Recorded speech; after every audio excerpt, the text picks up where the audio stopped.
是趙少康，歡迎你來到 TVBS 少康戰情室。在我們現場特別來賓，高嘉瑜委員、陳智菡主任、侯漢廷議員、楊永明副秘書長、陳玉珍委員、陳偉捷議員。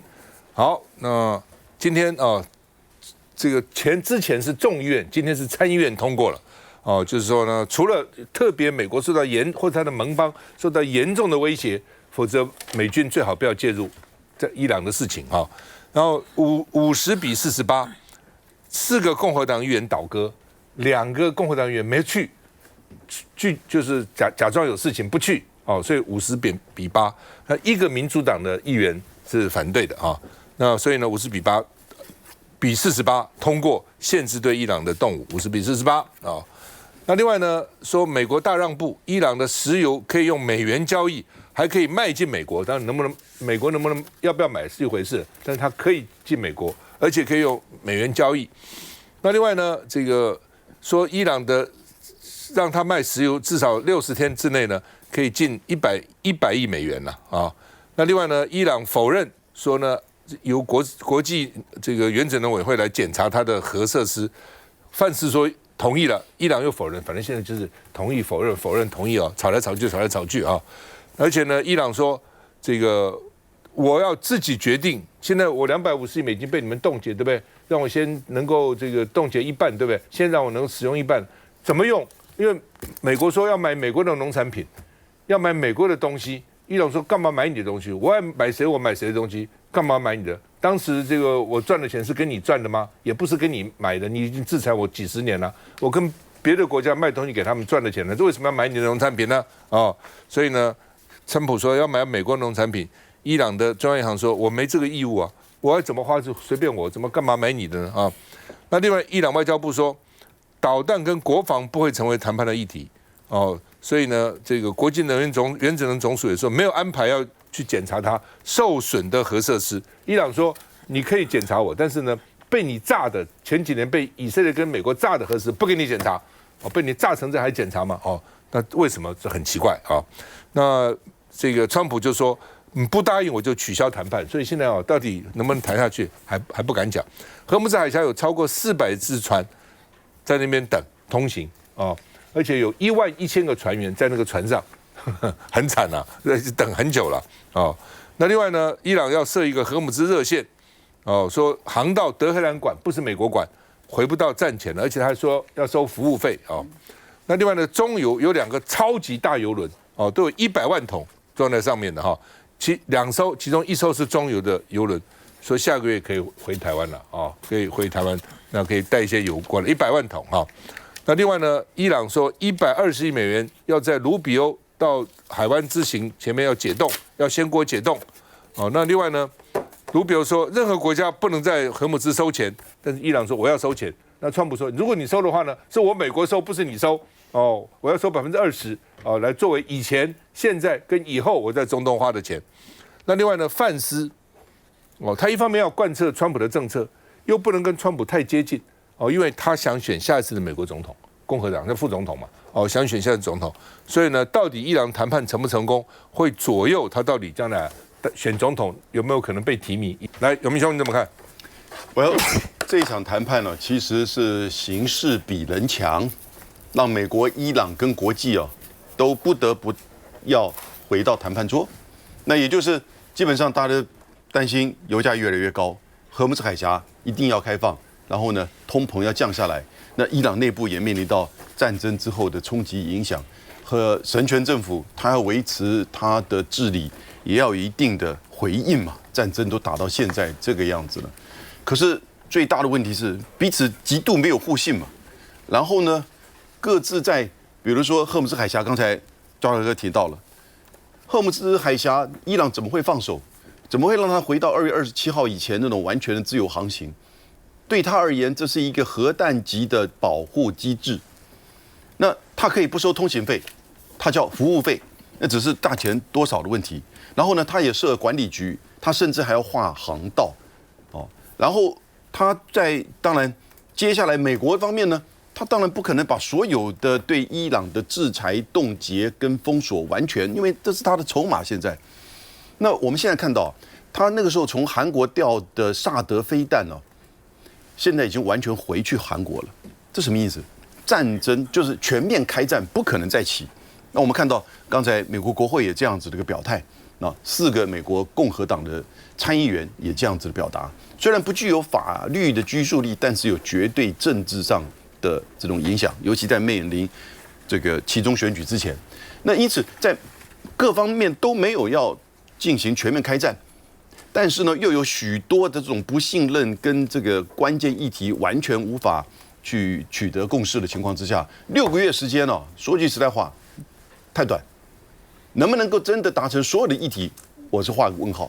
我覺得最有可能是一種半穩定的，就是僵局會持續下去。因此，這是一個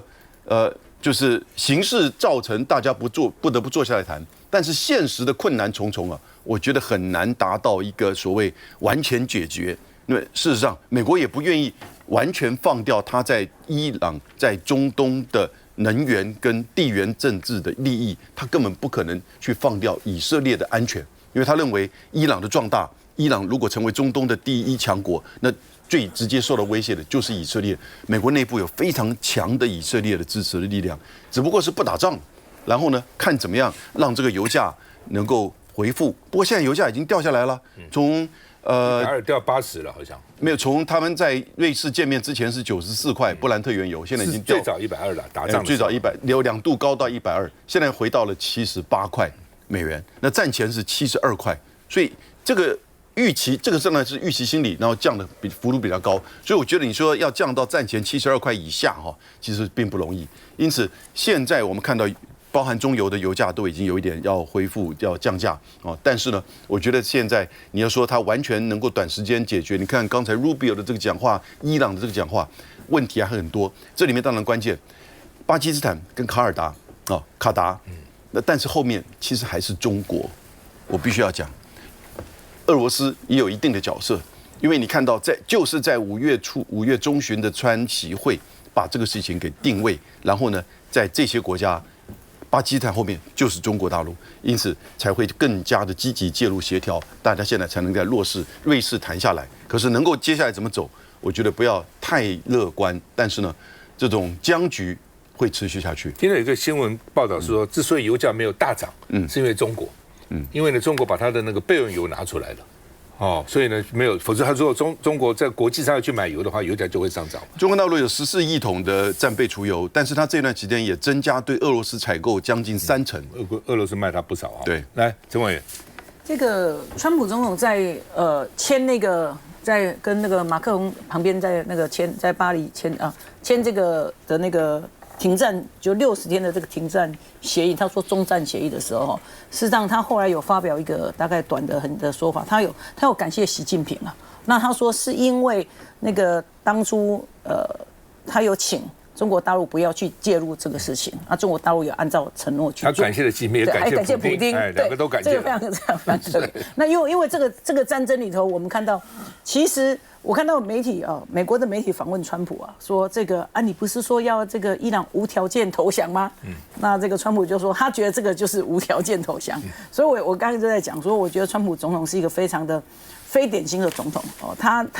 他永遠在定義他自己的定義，贏了呢就算我川普的，輸了就算范斯的。然後到底是不是無條件？雖然大家的看法不一哈，然後比如說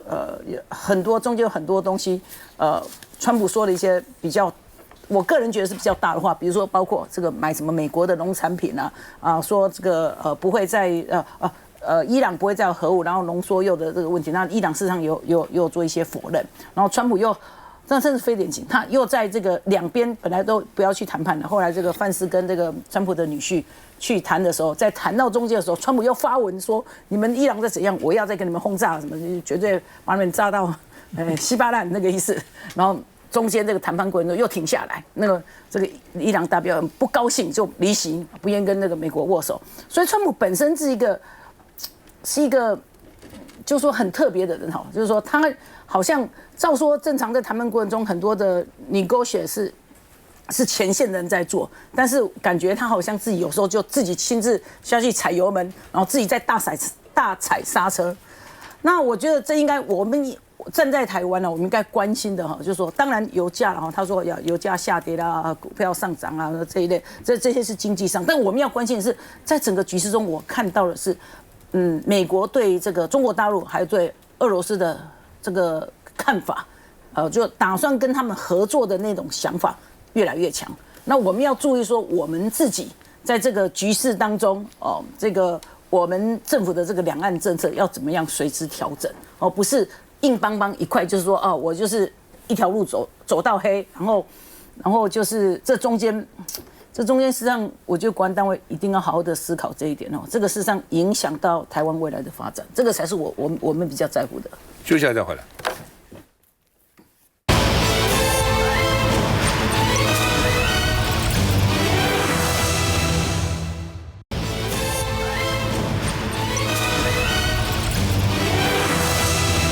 好，那鄭麗文他說呢，兩岸交流才能維持現狀啊，鼓勵孤立人，对，孤立人不是报道的哈。好，國民黨發表昨天發表一個影片叫《造局者》，那是把鄭麗文到大陸的訪問的記錄，把它做成一個影片。鄭麗文說，習近平對他非常的親切哈，他說我覺得他非常禮遇我，很貼心的說這一路覺得好不好啊，睡得好不好啊，吃喝習不習慣啊等等啊。那另外呢，這個《造局者》這個影片呢，那國民黨說讓對話還是對抗有選擇哦，你跟大陸要對抗還是要對話？那另外呢，張榮恭說，因為有人說這個紀錄片是為了鄭麗文選2028的總統造局啊，所以叫做《造局者》。張榮恭想太多了啦，說連戰當時去了大陸回來以後呢，有6片光碟影片來記錄他哦，所以呢，這次是距離連戰10年以後又在訪問啊。那另外呢，這個莊瑞雄，民進黨就說了，哇，這個造局者哈要小心哦，這個局不要老共設個局哦，這個我們被這個局這個設計了，危害了台灣，被危害到了哈。另外，蘇起昨天有參加這個他們影片放後的一個這個座談會了，他說佩服鄭麗文逆風而行，說國民黨是走在歷史正確的一方，不要害怕啊。那另外呢，民進黨團說這個造局者這個就是鄭麗文非常自戀，還是為了要選2028來造勢。那另外呢，中共的福建號航母穿越台海，所以國軍也公布這個畫面，但是很奇怪啊，甲板上是空的所以這個福建號沒有部署戰機通常甲板上航空母艦主要就是有戰鬥機啦，縮短就是讓這個縮短跟敵方的距離。他沒有帶戰鬥機所以呢，這個軍方公布的這個空拍照，我們看一下。兩岸能進入對話，早在鄭麗文決定參選國民黨主席的那一刻就已經開始。穿着黑色中山裝，國民黨主席鄭麗文透過25分鐘的紀錄片《造局者》，回顧12日開始到4月大陸、6月美國這2趟訪問。台灣海峽將不再成為潛在衝突的焦點。主要場面聚焦這場政習會，紀錄片中，鄭麗文也特別描繪跟大陸國家主席習近平相處的種種細節。他對我覺得非常的禮遇，很貼心的說，這一路啊，睡得好不好啊，吃得習不習慣啊，什麼什麼的哦。但這造局者有什麼含義？也招來綠營酸言酸語，不要落入別人設的局，甚至質疑是要為鄭麗文布好2028這一局。我覺得民進黨想得太多，從競選黨主席以來的過程，訴求的就是兩岸和平。而隨行訪陸的前國安會秘書長蘇起，也在首映會後肯定鄭麗文逆風的勇氣。我佩服鄭麗文主席，因為他現在是逆風，他在國內是逆風。甚至於你可以說黨內都不見得是多數。慧姐，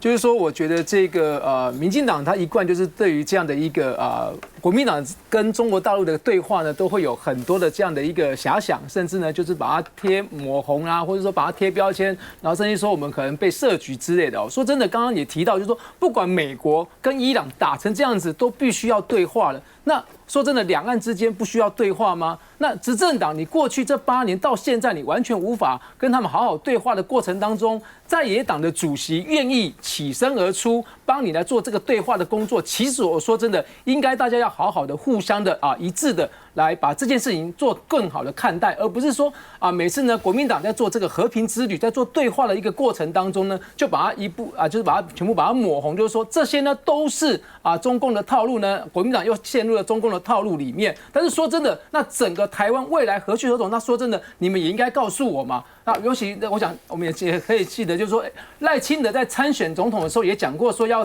跟習近平這個喝珍奶啊，這個吃蝦仁飯等等的這些，你們現在都忘記了嗎？那國民黨的主席願意挺身而出，就像剛剛舒淇教授講的，我們是在做逆風的事情，在做正確的事情，卻被你們一天到晚抹紅，然後說我們這個賣台啊等等之類的。說真的，有些時候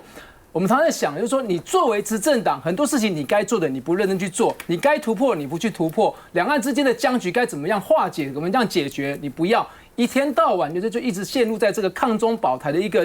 主軸當中。說真的，累不累？我覺得你不累，民眾看的都累了。應該好好的告訴我們，人家國家的兩岸政策是什麼？回到中華民國憲法的架構體系之下，開啟兩岸的對話，也讓兩岸之間的這樣的一個僵局呢，可以獲得舒緩。我們還是一樣的，剛剛提到，如果美國跟伊朗都必須要借由對話來換取更多的其他的一個空間的時候，台灣想一想，因為我想剛剛玉珍委員也特別提到這一點。我們自己的國內該怎麼做？執政黨該怎麼帶往？我們何去何從？不要成為這個亞洲的一個不穩定的因素。說真的，我們也不認為就那個美國的這個參議院都已經也是這個行使這個政治上否定說，以後呢如果沒有危及到國內的這個安全，不應該要派兵。這時候你還完全相信美國這個部分嗎？我們還是應該要兩邊要分進合擊，跟美國的交流要做，跟大陸的對話更要做。我覺得這才是台灣可以長治久安，尤其是古立人所講的，可以這個維持現狀最好的方法。漢庭，先從這個福建艦的新聞開始哦，因為呢，像有媒體指出，福建艦穿越台海，這叫挑釁國軍備戰操演。這種新聞或者是目前綠營大做文章，非常的無知哦。因為6月24號是美國主導的2026環太軍演開幕，6月22號是美國日本勇敢之盾在關島跟日本方向展開，所以呢，這是針對美國跟日本都壓在第一島鏈，福建艦這個時間點出來。當然了，他不會親口承認我是針對你美國日本，但很顯然的戰略上的意義就擺在那裡。同時間呢，它也是中國大陸的3個航母輪番啟動，遼寧艦剛回青島，福建艦往南海走，那當然是穿越台海最快。山東艦呢，估計也會動，所以這表示在目前的台海跟西太目前是整個解放軍的3航母就不會有空缺的情形，這才是我們要放大到整個美日還有跟中國大陸的一個局勢對抗才能夠看得懂。那綠營呢，往往就大做文章，你看到大陸怎麼樣就說一定是針對着台灣來的。正因為有這樣的對抗氛圍跟島內的鬥爭思維，所以蘇起才說現在不是親中跟親美的問題，這是和與鬥的問題。綠營呢就看到什麼都要鬥。那我們在野黨，我們多數的台灣人民就什麼？就希望要和。一方面我們要看到這是整個國際的戰略競爭局勢，同時之間，如果美中之間都要選擇和平談判、溝通對話，今年川普還要繼續再見習大大見3次，肯定是走和緩路線。所以在野黨在今年繼續堅持兩岸的和平發展敘事，肯定是對台灣人民、對兩岸人民，甚至講白了，對選舉也是大利多。賴志涵。我先從這個影片來說哈，因為我知道鄭麗文主席他事實上是希望說先訪中再訪美，然後希望能夠取得一個平衡。不過是不是在訪中訪美回來之後，立刻的有一個造局者這樣的影片，我相信應該會有蠻多的民眾帶着一個比較不管是質疑的角度，或者是說呢高度檢視的角度來看看到底這個訪中跟訪美的成果是如何。那麼我相信對很多台灣人來說，這樣子的一條新的路線，我們過去不希望說過分的親中，不希望過分的親美，但如何在中間找到一條這個持平或平衡的道路，這個是大家在觀察的一個方向。那麼造局者這3個字確實很容易會流於一個政治上頭的解讀，特別是現在很多國民黨的高層這個可以說是前仆後繼哈。現在那個韓國瑜院長現在也正在訪美的過程當中，那當然呢，他帶了很多產業的心聲，希望能夠反映給美國說，如果未來要做更多的雙向交流、經貿的合作的話，是不是有一些貿易的壁壘或投資的障礙，可以透過這樣子的交流互惠來把它解除？不過我們還是要說，我看到蘇起呢，他有提到一句話，他說呢，現在這個國民黨想要走的是和的路線，當然這條路線也是我們認為需要的，必須要展開溝通，而不是像過去只有鬥。但是是不是和跟鬥這個兩個要完全分開？我覺得在目前兩岸的局勢之下，這可能是有點過度的樂觀了，因為我們現在還是必須要跟中國進行一些談判。如果說過分的被北京設定了一些議程的設定的話，那是不是能夠得到這樣子我們比較理想當中的這個交流或者是對話的成果？我覺得這件事情呢，可能要再稍微把這個时間再看長一點，看看長期的互動是不是能夠得到實質的一些這個對應啊。另外就是在這個我看到那個影片當中，或在評論裡面有說到，現在的習近平的領導的架構可以說是最了解、最同情台灣的。那我覺得呢，兩岸要交流，不能夠只停留在這樣子話語當中的片面善意，應該要去看實際上這個交流互動的成果是不是有釋放出實際的善意，這個是台灣人民真的想看到的。嘉瑜。這個之前 Netflix 有一部影片很紅，叫《人選之人造浪者》，裡面的這個主角呢，他就是要選總統，然後呢，透過政治幕僚，然後不斷的在政治上去製造很多的這個話題等等呢，推波助瀾。那鄭麗文的造局者，當然會讓人家聯想到造浪者是為2028而設。可是問題是，大家質疑就是說，當習近平成為一個設局者，那鄭麗文呢，比較像是當局者、當局者迷，他好像是習近平的小迷妹一樣回來呢就大肆的宣傳說，見了習近平的手呢，好像雲朵一般的軟綿綿。結果這個話呢，在中國被封鎖習近平本人看起來也不樂意這樣子的一個形容。所以鄭麗文所謂的造局者，到底造了什麼局？那對於國民黨來講，他們需不需要鄭麗文現在這樣子的局？如果說不小心踩入了習近平所設的局，對國民党是不是好事？所以有了很多人在比喻說，像暐瀚哥他就說，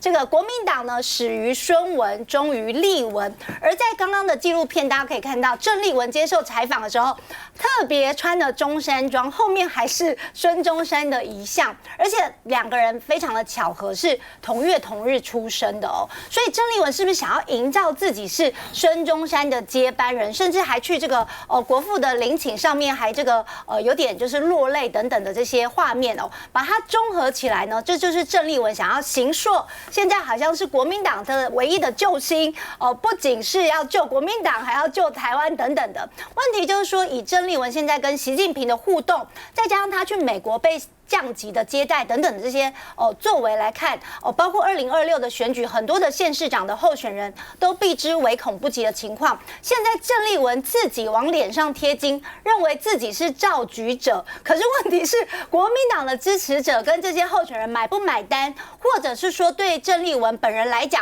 他自己可能野心勃勃，可是問題是現在對國民黨最需要的是什麼？對於兩岸關係或者是台灣在國際上的角色，最需要的是什麼？難道是鄭麗文的自吹自擂，或是2028的野心嗎？還是真的能夠讓台灣在美中台之間能夠維持平衡？這個可能是對台灣最需要的，而不是把自己鎖進中國，成為當局者迷的小迷妹。有明兄，嘉瑜提到就是孙文、麗文哈，因為他們同一天生，所以孙立文的爸爸其實當初的時候就是為他命名的時候就有這個意思嘛，所以一直以來他自己本身也知道這個事情，也自我期許哈，所以不需要在這上面做文章。那我覺得